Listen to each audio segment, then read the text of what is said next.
di Ngobrol Asik bersama Hanif. Hari ini saya tidak sendiri, di samping saya sudah bersama seorang penasihat hukum terbilang sukses dalam karirnya sebagai seorang pengacara. Pada pertemuan kali ini kita akan membahas tentang bagaimana kisah perjalanan karirnya untuk sukses jadi pengacara selama 2 tahun. Bicara di balik kesuksesan, seorang pasti ada kisah menarik yang bisa diberikan dan dijadikan motivasi bagi kita semua yang sedang berjuang. Bang Haji, apa kabar? Waalaikumsalam. Kami gimana kabar selanjutnya? Baik Kak, gimana Kak?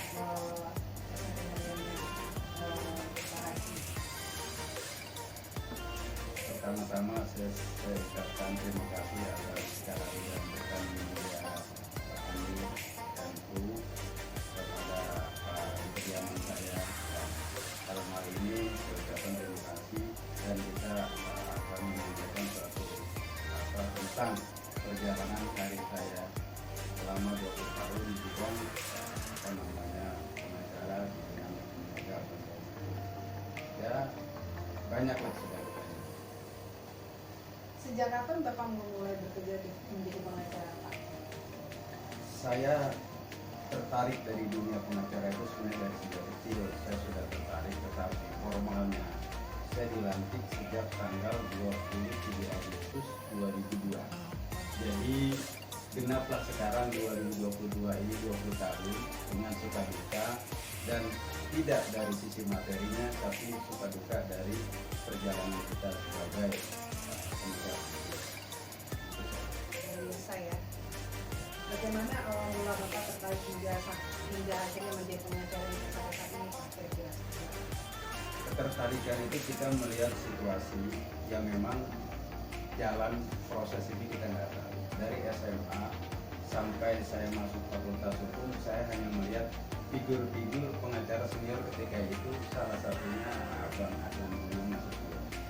Sampai terus saya melihat dari saya kuliah, saya ikut di peradilan semu, sampai saya ikut di kasus-kasus yang terkait dengan itu, lalu tergugah.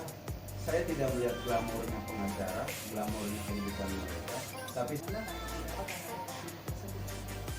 opini ataupun pandangan bahwa hukum itu tajam ke bawah, tumpul ke atas, itu sebenarnya tergantung sudut mana kita menilai dan merasakan. Kedua, kita ada di posisi mana. Mungkin kalau kita lagi ada di posisi yang menguntungkan kita akan bilang hukum itu baik. Nah, begitu juga sebaliknya. Jadi kalau pandangan mengatakan tajam ke bawah, tumpul ke atas, itu menurut saya pribadi itu memang tidak bisa dibuktikan. Yang ada itu adalah bagaimana kita harus tidak boleh seperti itu. Kita tidak bisa membuktikan bahwa hukum kita ini tajam ke bawah, tumpul ke atas. Kita tidak akan punya bukti. Tetapi bagaimana supaya itu tidak terjadi di dalam di dalam hukum kita, supaya kalaulah mau tajamlah keseluruhannya. Jadi jangan harus terhadap rakyat, terhadap ini. Kita apa yang membuat kita harus fair, harus tajam semuanya, ya itulah alat buktinya. Ya, jadi saya tidak melihat tajam ke bawah, tumpul ke atas. Yang saya lihat adalah bagaimana kita menggunakan kekuatan dan kebenaran daripada alat bukti itu. Gitu. yang berkesan Pak ya seperti apa? Jadi kita mensyukuri semua kasus itu menurut saya berkesan, dalam arti menurut saya baik. Ya. Tetapi ada yang paling berkesan saat saya baru awal-awal mendaftarkan gugatan. Saya tak bisa mengajukan gugatan sama sekali. Saya boleh dibilang ya belum paham sekali, tapi saya memberanikan diri mendaftarkan gugatan. Itulah terkesan saya itu selalu salah mendaftarkan gugatan, dia salah karena saya tak paham.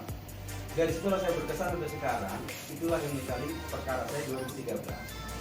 Saya menggugat salah satu perusahaan, tapi saya belum begitu paham. Saya memberanikan diri. Saya mengajukan gugatan, ternyata apa yang kesannya? Ternyata saya nggak ngerti, saya belajar daftar, sehingga sampai sekarang terkesan. Terkesannya bukan karena kehebatannya, karena saking kita loginya, belum pahamnya, tapi saya memberanikan diri. Jadi teringat sampai sekarang. Itu yang paling terkesan. Perkara nomor berapa saya lupa, jelas tahun 2013. Itu yang paling berkesan sama saya dan hasilnya NO. Dan terkesan karena ada yang Bukan terkesan karena apa, tapi saya terkesan karena saya belum pengalaman memberanikan diri sehingga sampai sekarang saya paham. Itu yang saya kesankan sampai kapanpun. jika Bang, ada lagi nih pertanyaan, biasanya perkara seperti apa yang menjadi faktor kemenangan atau kekalahan dalam pengadilan? Sebenarnya kesalahan itu bukan karena piawai pengacara. Yang paling menentukan itu adalah bagaimana kekuatan daripada alat bukti itu sendiri yang membuat gugatan itu dimenangkan. Sehingga, tetapi begitu juga, sebagus apapun bukti-bukti itu ada ketergantungan juga bagaimana si lawyernya itu, si pengacara itu memilih menyusun daripada gugatan itu sendiri. Ya. Jadi faktor kemenangan yang pertama itu adalah bagaimana alat-alat bukti itu yang kita miliki. Kebenaran daripada alat bukti itu faktor yang pertama. Yang kedua, bagaimana seorang lawyernya itu menyusun daripada susunan-susunan gugatan-gugatannya dan seterusnya. Begitu juga dengan sebab kesalahan itu sebenarnya bukan berarti ketidakpiawaian pengacaranya juga, karena mungkin terlalu minim alat buktinya sehingga dipaksakan untuk mengajukan gugatan atau menempuh jalur hukum. Ya wajarlah kalau gugatan itu endingnya atau putusannya dikalahkan. Jadi perlu disampaikan, kemenangan perlu pertimbangan, kekalahan juga perlu pertimbangan. Jadi pertimbangan apa yang paling menentukan itu adalah alat bukti. Itu menurut pengalaman saya di dalam persidangan selama ini. Strategi supaya hakim dapat memberi keringanan kepada terdakwa. Kalau bicara taktik itu bukan taktik, sebenarnya memang sudah ada aturan bahwa ada hal-hal yang meringankan kepada terdakwa, ada hal juga yang memberatkan, ada juga hal yang menghapuskan. Nah, kalau ada seorang lawyer untuk supaya klaimnya diringankan, tinggal bagaimana pembuktian itu sendiri, tinggal bagaimana perbuatan daripada klaim itu sendiri. Kalaulah memang dia terjadi kehilafan, bukan residivis, hal-hal yang masih kadarnya juga tidak terlalu meresahkan masyarakat, itu memang ada yang sekarang itu dikenal restoratif justice, artinya selalu diringankan, selalu diselesaikan di luar forum pengadilan. Jadi kita minta diringankan bukan semata-mata kita minta, bahkan itu memang sudah ada aturannya. Hal-hal yang meringankan, hal yang memberatkan, dan bahkan ada hal yang menghapuskan. Itu sudah ada prosedurnya. Jadi seperti itu. Tetapi subjektifnya seorang lawyer pasti selalu minta diringankan terhadap klaim-klaimnya. Seperti itu. Dan itu wajar-wajar saja.